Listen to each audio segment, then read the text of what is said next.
दासिमबो नैबे गोदान भिडिअखौ फुल नायाखै अब्ला नैबे भिडिअनि गेजेरजों नायनानै लानो हागोन। हेलौ लोगोफोर, नोंथांमोननि गेजेराव आरोबाव मोनसे गोदान भिडिअनि आपडेट लानानै फैलायबाय।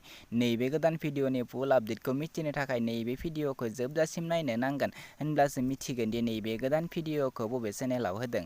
लोगोफोर, नैबे चेनेलाव गोदानै बोरैबा हाबसन फैदोंब्ला आंनि चेनेलखौ साबस्क्राइब खालामनानै गालांदो आरो भिडिअखौ मोजां मोनोब्ला भिडिअखौबो लाइक, शेयार आरो कमेन्ट खालामनानै हरदो। लोगोफोर, नोंथांमोना भिडिअफोरखौ जोबजासिम नायलाङा, बिनिखायनो मिथिया गोदान भिडिअखौ बबे चेनेलाव होयो। लोगोफोर, नैबे भिडिअखौ जोबजासिम नायलां, आं बिथांमोननि इउटुब चेनेलखौ लास्टआव स्क्रिनावसो बुंनानै होयो। लोगोफोर, बिदिब्ला फैदो दिनैनि नैबे गोदान भिडिअनि आपडेटनि सायाव।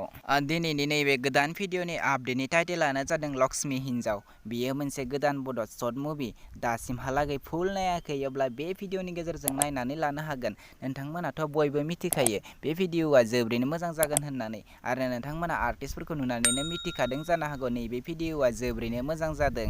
बे भिडिअनि कास्टिंफोरानो जादों अनिल, प्रेक्टिकेल, प्रिया, एनन। लोगोफोर, नैबे भिडिअखौ बिथांमोना अलरेडि फुल आपल'ड खालामनानै होखाबाय।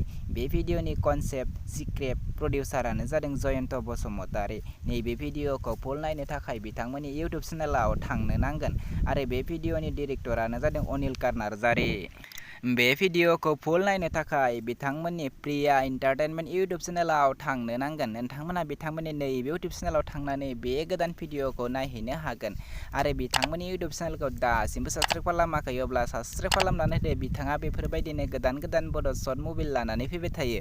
बिदिब्ला लोगोफोर, नैबे भिडिअखौ मोजां मोनबायब्ला भिडिअखौ लाइक, शेयार आरो कमेन्ट खालामनानै होदो। लोगोफोर, बिदिब्ला दिनैनि बे गोदान भिडिअनि गुसुं आपडेटआ बेनोसै।